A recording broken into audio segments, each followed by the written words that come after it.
तो हम इस मानवा में एक ऐसे बंदे की कहानी बताने वाले हैं जो कि अपने घर में अकेला बैठा हुआ है, ना उसका कोई दोस्त है ना उसकी कोई फैमिली है। मगर फिर भी एक दिन ऐसा मैसेज आता है जिसकी वजह से उसकी पूरी ज़िंदगी बदल जाती है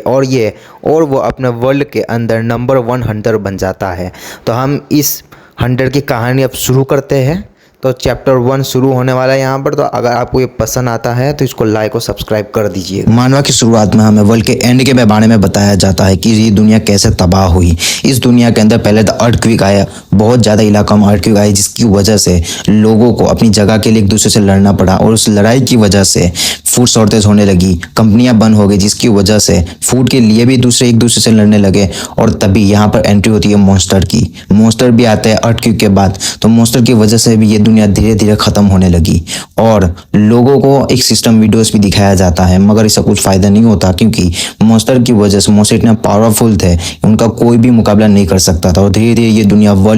दुनिया एंड होने लगी और हमें एक ऐसी बिल्डिंग के बारे में भी बताया जाता है जो कि अभी भी सही सलामत है, जिसके अंदर सुइन यानी कि जो हमारा मेन कैरेक्टर होने वाला है इस सीरीज का, तो सुइन को दिखाया जाता है जो अभी कुछ चिप्स खा रहा है और सोचता है कि ये दुनिया पूरी तरह खत्म हो चुका है, मगर मैं अभी तक जिंदा हूँ, मगर मैं अभी भी अकेला ही हूँ, इस दुनिया में अकेला जिंदा हूँ। या शायद अभी तक नहीं दिखाया गया पूरे पार्ट को। तभी ये मानवा की शुरुआत है, तो हमें पता चलेगा कि कौन बंदा जिंदा है, अभी कौन बचा या कौन नहीं बचा। और वो मन ही मन में सोचता है कि मेरे माँ बाप और मेरे दादा अभी तक नहीं होंगे शायद दुनिया में, और वो मेरे साथ भी यहाँ पर नहीं है। ये मेरे फादर का फैसला था कि मैं एक आलीशान घर खरीदूंगा 20 मिलियन और 20 मिलियन जमा करके, यानी कि 20 मिलियन का गवर्नमेंट से लोन लिया था, जिसकी वजह से उनको टैक्स पे किया गया था गवर्नमेंट को, और उसी बेनिफिट के वजह से उनको 2 साल रेंट की रूप में मकान दिया गया था इस बिल्डिंग में रहने के लिए। मगर उन्होंने सोचा कि अपने बेटे को ही क्यों ना यहाँ पर भेज दिया जाए 2 सालों के लिए रहने के लिए, ताकि टैक्स के पैसों का भी फायदा उठाया जा सके। उसके बेनिफिट के रूप में हमारा मेन कैरेक्टर यहाँ पर अभी रह रहा है और वो सोचता है कि उसी वजह से मैं यहाँ पर अभी फंस चुका हूँ। इस अर्थक्वेक की वजह से ये जो तबाही इस दुनिया में आई है, मॉन्स्टर का हमला हुआ, इसी वजह से मैं अब इसी घर में फंस चुका। और अपनी फ़ोन के अंदर देखता है तो नेटवर्क अभी नहीं बता रहे, यानी कि नेटवर्क नहीं है। और तभी इस बिल्डिंग के ऊपर मॉन्स्टर का हमला हो जाता है और उस हमले की वजह से वो डर रहा होता है, मगर सिस्टम विंडो खुलता है और हमें पता चलता है कि वो कौन यहाँ पर अभी तक जिंदा है, क्योंकि उसके पास एक अल्टीमेट स्किल है जिसका नाम डिक्लेरेशन ऑफ होम बेस है, यानी कि जिसकी वजह से कोई भी बंदा इस घर के अंदर उसकी इजाजत के बगैर नहीं अंदर आ सकता। और इसी वजह से वो अभी तक यहाँ पर बचा हुआ है और उठ करके दीवार के ऊपर गुस्सा उतार के बोलता है कि मैं यहाँ पर कहाँ फंस गया, ना यहाँ से जा सकता हूँ ना कुछ कर सकता हूँ। मैं इस हाउस में जैसे कि ट्रैप हो चुका हूँ, यहाँ से अब मैं नहीं जा सकता। एक कैदी की तरह इस घर में रह रहा हूँ मैं अभी तक। और इस बात को साबित करने के लिए सिस्टम विंडोज भी आके आकर के ये बोल देता है कि तुम इस घर के अंदर से बाहर नहीं जा सकते। और शूटिंग तभी खाने की तरफ देख करके बोलता है कि कल बिजली चली गई, जिसकी वजह से फ्रीजर भी बंद है और मेरा खाना जो कि अंदर अभी पैकिंग में रखा हुआ है वो अभी भी सेफ नहीं है, क्योंकि ठंडी हवा की वजह से वो अभी तक तो बासी नहीं हुआ, मगर थोड़े समय के बाद वो खराब हो जाएगा और जिसकी वजह से मुझे खाने के लिए बाहर जाना ही पड़ेगा। वो सोच ही रहा होता है, तभी सिस्टम विंडो खुलती है और उसे बताया जाता है कि तुमने केलियन को मार दिया है, जिसका लेवल 23 था और जिसकी वजह से तुम्हें एक लार्जेस्ट अमाउंट में एक्सपीरियंस पॉइंट मिला है और जिसकी वजह से तुम्हें एक न्यू स्किल भी मिल सकती है। वो सिस्टम विंडोज को देख करके पहले तो वो चौंक जाता है और बाहर उठ करके जब देखता है तो कुछ गोबलिंग मिल करके एक मॉन्स्टर को मार रहे होते हैं और वो सोचता है कि शायद मेरे घर से टकराने की वजह से वो मर चुका है और उसी की वजह से मुझे एक्सपीरियंस पॉइंट मिला है। और सिस्टम विंडोज वापस से खुलता है और बोलता है कि तुमने न्यू स्किल एक्वायर्ड कर लिया है, वो लोडिंग हो रही है। और वापस से वो गोबलिंग को देखता है तो वो सभी लोग खुश होकर के उसको खा रहे होते हैं। सिस्टम विंडो वापस से खुलती है और उसे बताया जाता है कि तुमने 2 मिलियन से भी ज़्यादा वन अपने वॉलेट में कलेक्ट कर लिया है, जिसको देख करके वो पहले तो बहुत ही शौक हो जाता है और तभी लाइट वापस से जलने लगती है। और हमें ये भी पता चलता है कि शूटिंग की declaration of home base skill level 3 की हो चुकी है, जिसकी वजह से वो एक घेरा बना सकता है अपने घर के चारों तरफ और उसकी इजाजत के बगैर कोई भी उस घेरा को पार नहीं कर सकता, यानी कि उस लाइन को पार नहीं कर सकता। और उसके बाद उसकी दूसरी स्किल भी बताई जाती है जिसका नाम है लाइफ स्टाइल मेंटेनेंस, यानी जिसकी वजह से वो अपने घर को रिस्टोर भी कर सकता है, अपने फंक्शन को रिस्टोर कर सकता है और अपने लाइफ स्टाइल को मैनेजमेंट कर सकता है, जिसको देखने के बाद वो बहुत ही ज़्यादा खुश होता है। और उसके बाद और वापस से पानी और लाइट भी आ चुकी है, मगर वो जब अपने फ़ोन को देखता है तो उसमें नेटवर्क अभी भी डाउन बता रहा है, यानी कि अभी नेटवर्क नहीं आया है। और वो बैठ करके अपने माँ बाप के साथ वो खुश हुए खुशी के पल को याद करता है और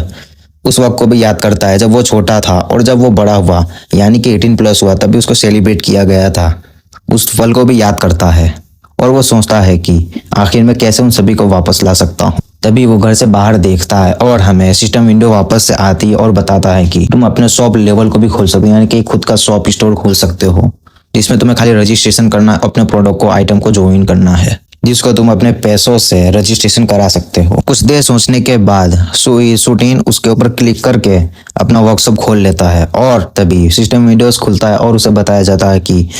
तुमने रजिस्ट्रेशन तो कर लिया मगर अपना फर्स्ट आइटम क्या चॉइस करना चाहोगे। तभी वो कुछ सोचने के बाद बोलता है कि शायद मेरे पैसों की वजह से वो अभी तक ये बंद था और तभी सिस्टम विंडो वापस से खुलता है और बताया जाता है कि तुम अगर इस घर से जाना चाहते हो तो अब जा सकते हो। अगर मैं इस घर से निकल जाता हूँ तो मैं बाहर जाकर के करूंगा क्या। तभी उसके दिमाग में आइडिया आता है कि मैं अपना लेवल अप कर सकता हूँ छोटे छोटे मॉन्स्टर को मार करके। ये सब सोच ही रहा था मगर तभी फिर से वो बाहर देखता है कि एक मॉन्स्टर का शिकार फिर से गॉमलिंग ने झुंड ने कर लिया है। वो बोतल को उठा करके बाहर फेंक के देखना चाहता था कि कोई ऑब्जेक्ट यहाँ से बाहर जा सकता है या नहीं और वो फाइनली यहाँ से बाहर चला जाता है जिसकी वजह से बहुत ही वो खुश होता है और अपने डंबल की तरफ देख करके सोचता है कि ये यहाँ से बाहर जाएगा या नहीं। और हमें बाहर का सीन दिखाया जाता है जहाँ गॉमलिंग बहुत ही ज़्यादा खुशी मना रहे होते हैं कि उन्होंने शिकार कर लिया उनका पेट भर चुका है। तभी हमारा हीरो जब बाहर फेंकता है डंबल को जिसकी वजह से एक गैमलिंग घायल हो जाता है एक गॉबलिन घायल हो जाता है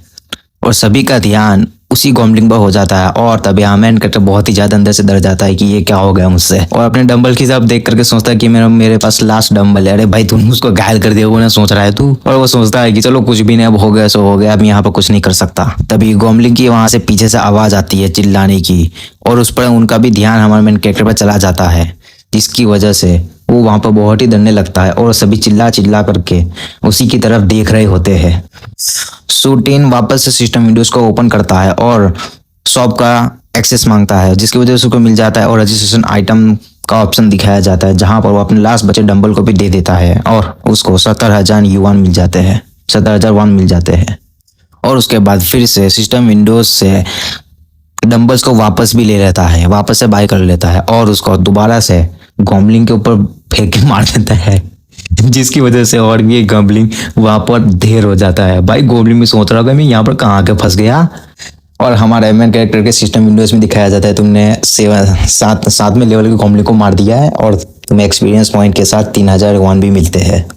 भाई गॉमलिंग को मारने के बाद बड़ा खुश हो रहा है और तभी नीचे गॉमलिंग के अंदर खौफ का दर्द दिख रहा है। तभी उस पर बहुत ही ज्यादा गुस्सा अगर चिल्ला रहे होते वहीं और दोबारा फिर से हमारे बंदे ने उस पर हमला कर दिया है। और सिस्टम विंडोज से सूटी ने फिर से 3 गॉमलिंग को मंगा लिए है यानी कि बाय कर लिए है और अब तो भाई उन सभी की समझ आने वाली है और एक एक करके सब पर फेंक करके मारने लगता है। और हमें पता चलता है एक लेवल 8 के गॉमलिंग को मार दिया है जिसकी वजह से एक्सपीरियंस पॉइंट भी मिलता है उसको और 2,000 युआन भी मिलता है जिसको देख करके भाई की खुशी तो देखो यार। सिस्टम विंडो वापस से खुलती है और उसको स्टोर आइटम भी बताया जाता है जिसमें वो अपने किसी भी सामान को स्टोर कर सकता है वापस से उसको मंगा भी सकता है और अपने डंबल्स को उसमें वापस से स्टोर कर देता है और वापस से उसको ले भी लेता है और इविल मुंह बना करके बोलता है सॉरी देखता है उन सभी गॉमलिंग की तरफ से भाई तुम्हारा का होगा अब लाला। स्टोर का एक्सेस मिल जाता है जिसकी वजह से वो खाली डंबल ही डंबल मंगा रहा है यहाँ पर। भाई की सामत आने वाली है यहाँ पर सभी गैमलिंग भी सोच रहे हैं कि भाई हम ही मिले थे यहाँ पर इनको मारने के लिए और सभी डंबल्स को उन सभी गॉमलिंग पर छोड़ दिया जाता है जिसकी वजह से वो धीरे धीरे सब मरने लगते हैं और हमारे मेन कैरेक्टर को यहाँ पर मिलते हैं 56,000 युआन मिलते हैं और जिसकी वजह से वो भाई तो बहुत ही ज्यादा खुश हो रहा है यहाँ पर और खुशी की तो लहर देखो उसके अंदर। और हमें कुछ समय के बाद का सीन दिखाया जाता है जिसमें हम आपको पूरा स्क्रीनशॉट दिखा रहा हूँ जिसमें इस बंदे ने पूरे बहुत ज्यादा ग्रोसरी शॉप की है जिसकी वजह से बैलेंस भी ज्यादा डाउन हो चुके हैं मगर कुछ ज्यादा फर्क नहीं पड़ेगा। गॉमलिंग को मारने की वजह से उसको बहुत ही ज्यादा मिला था।